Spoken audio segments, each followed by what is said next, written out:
Kadarius Toney might be one of the most exciting collegiate prospects coming out of college football this season.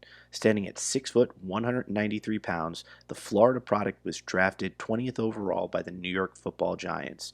During his time at Gainesville, Toney was used in a variety of ways, from being lined up in the slot to being utilized as a receiver out of the backfield to even being utilized as a running back on certain plays. He was also utilized in the screen game and even on jet sweeps. Toney was truly the Swiss Army knife of his offensive unit. As Toney transitions to the NFL, it's important to look back at the types of skills that he put on film and get a feel for what type of skill he'll bring to the next level. We really want to go back and unravel what his skill is and how it might translate. In order to do that, we're going to be deploying a player problem solver lens. We're going to be looking at the player's functionality, his ability to adapt to the play as it changes and unfolds from snap to finish. We're going to be looking at his solution from a more holistic lens, looking at its compatibility, how well did it meet the demands of the task, how accurate was he and precise was he in adapting to the changes in the play as it occurred, and we're also going to look specifically at the execution of the actual movements that he did as a result of dealing with and adapting to the ever-changing kind of landscape of opportunities that appeared to him as the play unfolded. All right, so here we are. This is an LSU Florida game from this past season. It's the first quarter. It's 2nd and 10, and Florida is in a gun left, tight left, 2-by-2 formation where Toney sits right here as the number 2 receiver. LSU is in a man match cover 1 scheme. So in this situation, we're going to get an opportunity to see how Toney utilizes and manipulates space when he's covered by a defensive back. I think it's really important to understand that Toney is working towards the open side of the field, which means there's a lot of space for him to work with. In addition to that, notice how this is more of a soft man coverage, right? Look at the distance between Toney and the defender. This means that there's no real opportunity here for an initial collision. At least that's what one might be thinking at the snap. So let's go ahead and see how this play unfolds, and let's see what we might be able to glean about Kadarius Toney as a receiver from the slot.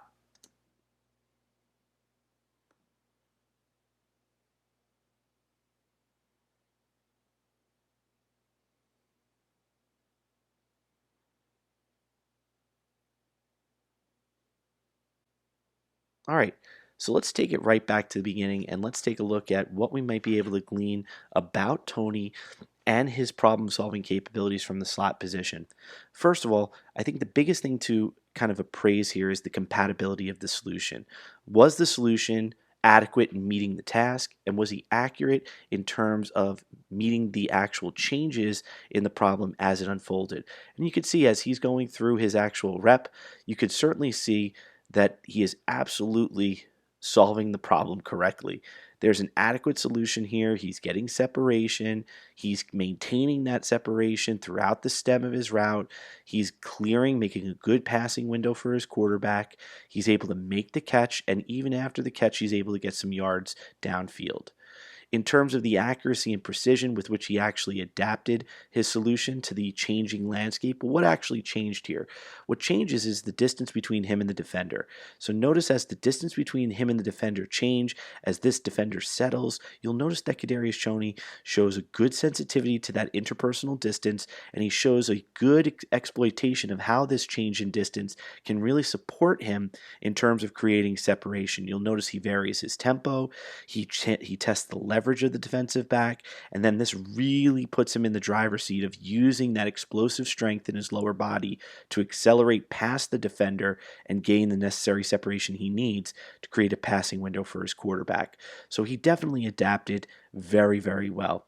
In terms of the rationality and resourcefulness of the actual movements, his actual execution, it very much looks like everything was well timed, and it looks like everything was very much in sync both with the play as well as with the actual defender's movements themselves. You'll notice that as the defender starts kind of creeping away, staying square, this is exactly when Toney goes ahead and accelerates, right? So he starts the acceleration as soon as he notices the defender is square, right there. That's when he starts accelerating. So that shows excellent timing, awareness, and sensitivity of the actual positioning of the defender relative to him and how it's changed over time.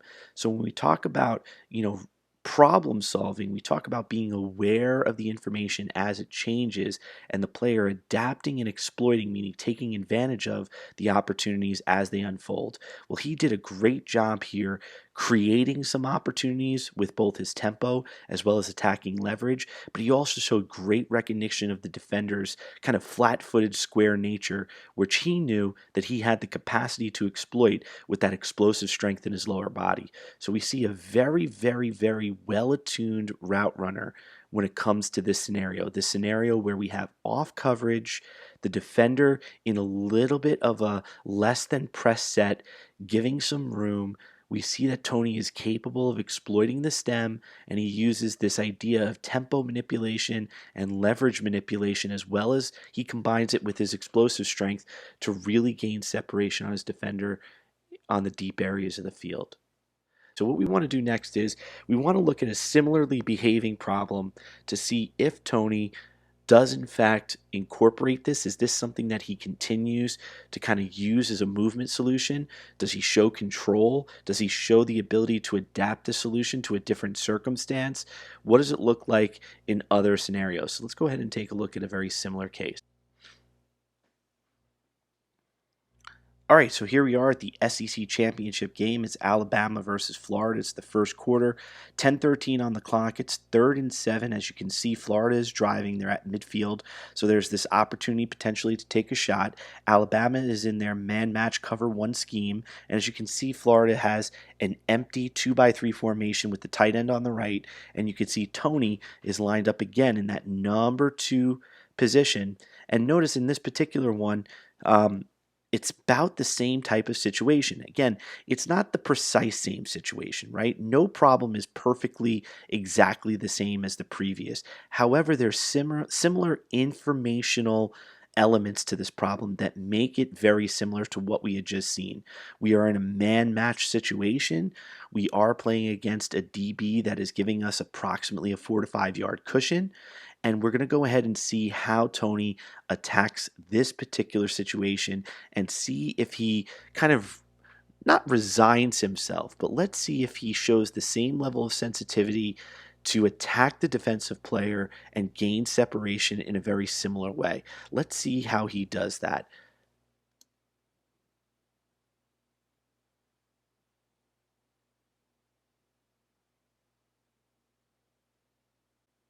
All right, so as we just saw, Toney did a very similar type of solution in this problem as he did in the previous one. He does a great job recognizing the defense's leverage, but in this particular case, he's against the boundary. He doesn't have the same level of field to work with, right? He doesn't have the same amount of field space to work with. So one thing you'll notice about him is he shows a recognition of the sideline. Remember, when we talk about the compatibility of the solution, we want to look at the recognition of all the constraints, all of the different elements that shape the problem. Does he recognize that he's in tighter quarters? If so, how does he use that, or how does he leverage that in terms of his solution? And what you'll see here is that as he runs his stem, right, he's attacking the leverage of the defender, very similar to how he did previously, changing tempo, attacking leverage, and then just as he closes the space, you'll see him actually try to explode downfield. And he does a great job of getting downfield. And if you notice, he shows very good awareness of the sideline because he never really gets too close to the sideline. Even though the defender tries to redirect him, he avoids it and he gets downfield to create a good passing window so that way he can accelerate and make a run for the end zone.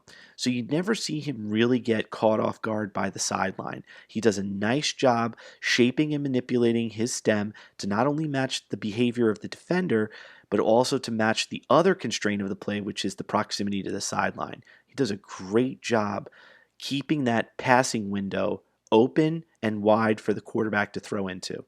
Great job. Okay, so finally, here's another kind of situation, not exactly the same as the previous two, but again, not every problem is the same, but there's something similar in terms of the way this problem is behaving.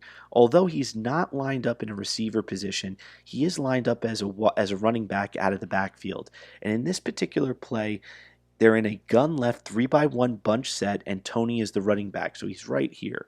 And in this particular play against Alabama, it's a little later. It's in the second quarter. We're going into halftime. It's 2nd and 2, and you could clearly see by the scoreboard, given the fact that it's a championship game, the pressure's on. Florida wants to score. And what I want you to notice here is that Toney, again, is working with space, right? The key here is that what does he do when he's working with space as a receiver? Does he show the capacity to create the separation needed in order to create a passing window for the quarterback? Does he show the sensitivity to the sideline, the interpersonal distance between him and the defender? How does he show sensitivity to that? What does he do? Is he always using the same movement solution, or does he show some nuance and some skill in adapting to the situation as it unfolds? And I think here you're going to see a little bit of an adaptation to the type of route that he's running and how he augments it in order to beat the defender and make a play. So I'm going to let it run through, and then we'll talk through it, and then we'll see where we're at.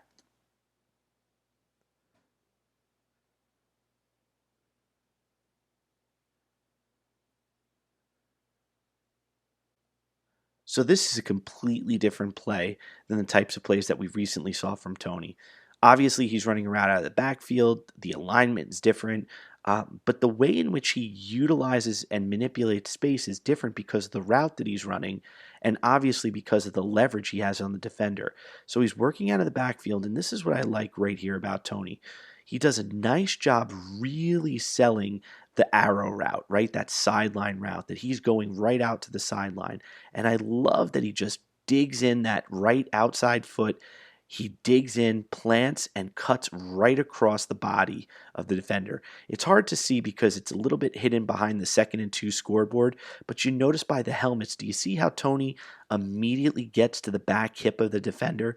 He does a great job stopping on a dime, changing directions, and getting upfield. And I think the reason why he's able to do this is because he recognizes that in order for the defender to be able to stop and change directions with him, he knows that that defender has to have the capacity to be able to read and measure where Toney's running this route. So he does a great job of maintaining speed towards the sideline, and he does a great job of suddenly stopping. Again, that explosive strength, that ability to stop, start, and accelerate is a big part of what makes Kadarius Toney a very exciting player. But it's not just what he does physically, it's how he utilizes it and when he utilizes it. And this is an excellent example of him utilizing it within his route stem to create separation and to get the DB turned and destabilized so that way Toney gains the upper hand in terms of leverage.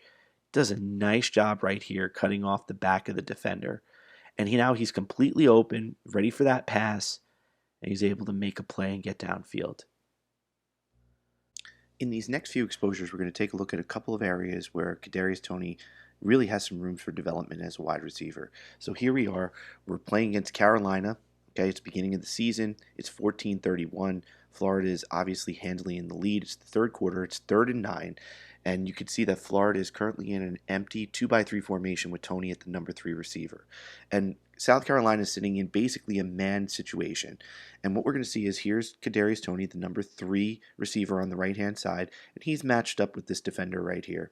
And what I want you to notice about Toney is I want you to notice that on this play, one area that he needs development in, or where he will get development at the next level, is in his ability to transition between a receiver and a ball carrier. And even though this play is very successful and it really does measure out well on a problem solver lens, there's definitely areas in terms of his overall resourcefulness as well as his overall rationality of movement that definitely open him up to opportunities on the practice field to really enhance his skill and become a lethal weapon at the next level.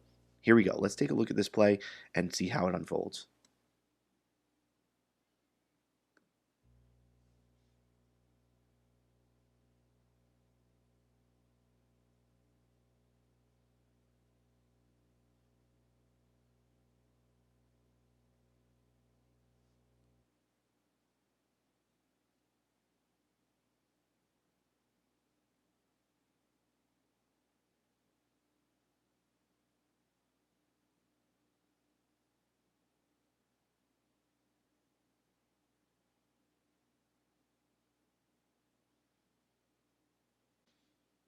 Now, I know after this play, it's kind of hard to imagine there's anything to improve on, but there's something here that's a little bit of a detail that I think kind of shows where there's development at the next level. Notice at the snap of the football, Tony knows he's in man-to-man coverage. He does a great job expanding and attacking the leverage of the defender, does a nice stick move. He gets the entire hips of the DB turned.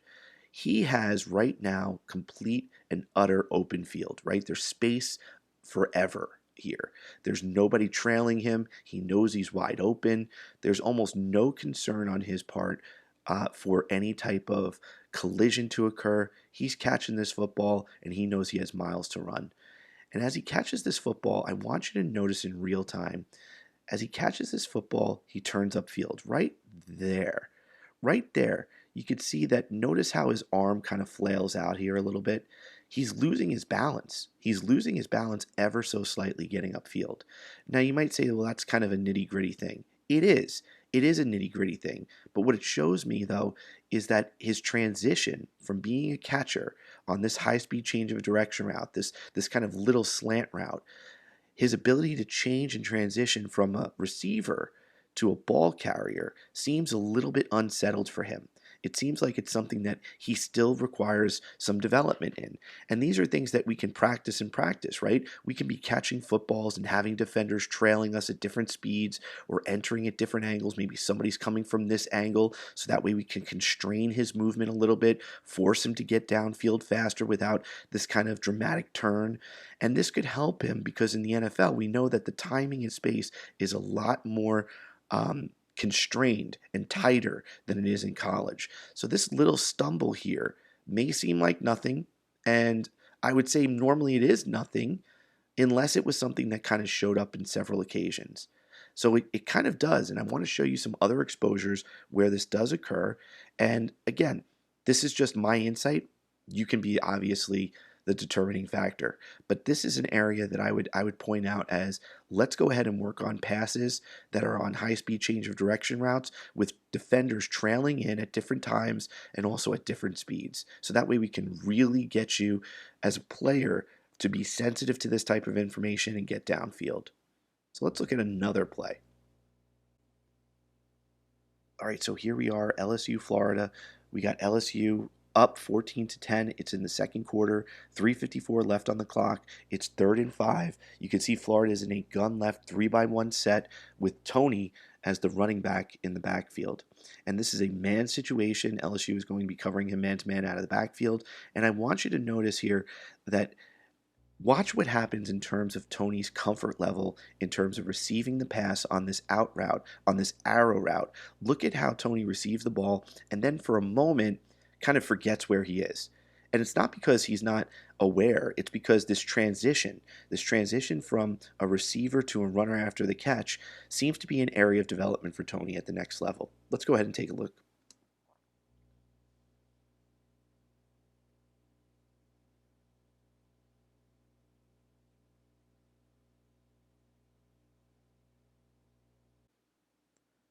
All right, so let's dig in a little bit deeper. Notice at the snap of the football, Toney's attacking leverage. He gets great separation from the defender. He catches the football, and then he freezes, right?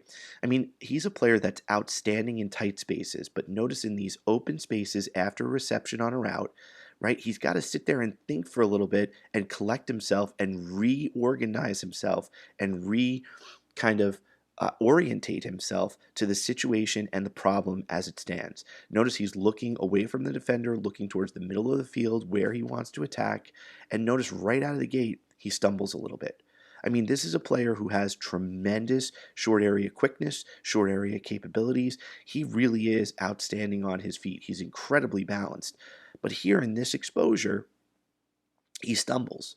And now we might say that this is just an aberration, but through a problem solver lens, there's some similarly behaving kind of phenomena or informational points that are happening. It's a high-speed route, he's making the catch, and he has to transition immediately to a runner after the catch. And now we've seen two exposures where that transition has presented some difficulties. I mean, notice Toney does recollect himself, and he's able to get downfield and obviously make LSU pay. So, I mean, far be it from me to say that this isn't a successful play in some ways, but I am thinking about the next level. We're thinking about the NFL level. And I would argue that this is an area for development, right? Transitioning to a wide receiver after the catch does present some challenges for Toney. And I think you could develop this again in practice by, again, running routes, high speed change of direction routes, having defenders at different distances away from him, coming in at different angles and different trajectories, so that way he can reorganize, calibrate, and attune, or in other words, sensitize himself to that problem and hopefully find stability in the solution that he's going to put down on the field on Sundays.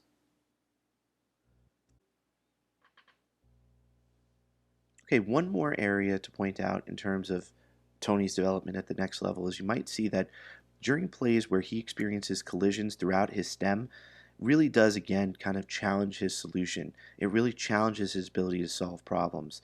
So let's go ahead and take a look at this next play. Here we are. It's Missouri, Florida. It's 0-0. It's the first quarter. We're in the red zone. It's 3rd and goal. And you can see that Florida is in a gun right, tight end right, 3-by-1 set. And if you notice, at the snap of the football, here's Toney in that number 3 receiver position. He's attacking downfield on a corner route, and notice that as he runs, he gets collision. And I would argue that as of right now, this collision is what destabilizes his ability to track the football and make a play here. So let's go ahead and take a look.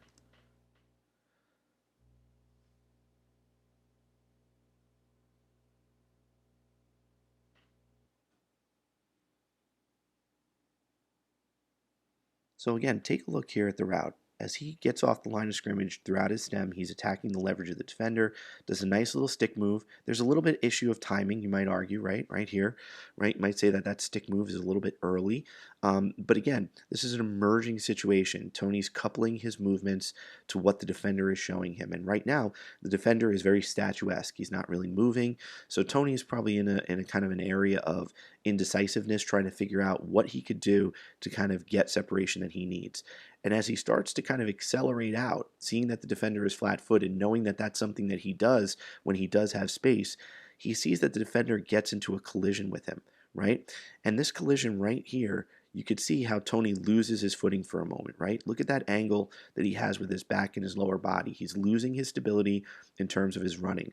And as he's running now, this is where I think he really loses his grip on his solution, right? I think after that collision, we have trouble tracking the football. I mean, he sees the football. It's not like he's not turned around looking at the ball. He knows where the ball is, but I think that the collision has now rendered his space-time kind of connection to this defender almost kind of mute. He's not exactly sure where the defender is relative to his own body and the football and the end zone. And I think that that just overwhelms him, and this allows the defender to get on top of the ball and make a pass breakup. Now the throw itself is obviously not perfect. It could be further back towards the back pylon. There's definitely ways the throw could have improved, but I would argue that under normal circumstances, when Toney has the grip on the situation that he normally does, this is a situation where Toney would front the defender and be able to put himself in a better position to make the play. But I think it's this collision right here that really destabilizes his solution and makes it difficult for him to make a play on this football. This comes up quite a number of times in Toney's exposures. Collisions that occur throughout his stems really do, in many ways, destabilize the solution that he's trying to execute on the field. And I think at the next level, there's an opportunity here for development as he works with defenders that are going to be very strong, just as quick, and are able to collision him early and often. I think Toney's going to be able to develop this capability at the next level, but certainly it's an area that he needs to work on. Let's go ahead and end this video on a high note. Here we are, Missouri, Florida, 7-6, second quarter, 1:53 left on the clock, 2nd and 4. Florida's driving. They're inside the red zone. They're in a gun right 2-by-2 set. And notice that this is where Toney's going to really shine. This is where he really is an exceptional player and offers a lot at the next level. This is a typical screen pass that we're going to see out towards the bottom of the screen, and just watch as Toney works. Watch as the maestro works with the symphony that's about to ensue. Here we go.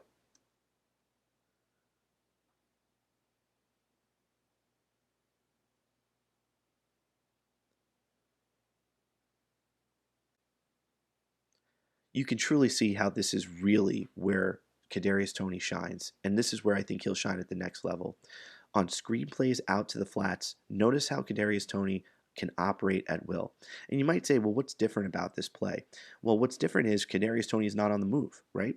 He's sitting there stable in a nice position, wide base. He's able to see everything in front of him, his opponents as well as his teammates blocking downfield. He's able to gauge their trajectories. He can anticipate when they're going to collide with other defenders. And also, he has a good feel for where the space is. This is where he can really exploit his accelerative capabilities, his explosive strength in his lower body. Think of it like a QB with a great arm. They're able to just throw into tight windows because they simply can. Well, he's a player who has incredible accelerative capabilities. He has incredible explosive strength. He can win in tight spaces because he has the physical capabilities to do so, but he also has the perceptual awareness to understand himself as well as the interpersonal distances between him and the defender. Notice as he attacks upfield, he immediately starts to attack leverage by this offensive player. He's using that blocker to create interference, but he's also using it to destabilize the defender here at the second level. He's doing what we called skilled intentionality. He's keeping multiple affordances alive. He's keeping multiple opportunities for action alive, which work for him in two ways. Not only does it keep the opportunity to go around the offensive player alive as a potential solution, but it also keeps the defender at bay because they're aware that there are multiple ways to attack. So the more that Kadarius Toney can operate in that kind of meta-stable area, that area of opportunity where multiple solutions can occur, the better he is going to be able to manipulate the situation to his will. So as he attacks upfield, he destabilizes that defender, and he's beginning to look for his offensive player right here to create a situation for him or block for him downfield. Notice as the defender makes kind of a desperate lunge to tackle, notice the well-timed hand or stiff arm. This is really shows his level of skill and comfort in these tight areas. Notice as he attacks downfield, he's going to take advantage of the leverage of his defender, and right here, this is where I think he really shines in this play. He's not really fully aware that there's a defender trailing him out to his left-hand side. I mean, he kind of sees this guy, number 24, but number 32, I think, is completely off the radar. But notice as he tackles him, right? As he tackles him, as he begins to feel him, Toney automatically gets that tackle arm, and he feels the momentum of the defender where he is relative to where he is in space on the field. And he ducks, and he basically utilizes the momentum of the defender against himself and use it as a way to spin off. I mean, this is just a masterful move. He's not really sure about number 32 trailing. He doesn't really feel him, but right there he feels him.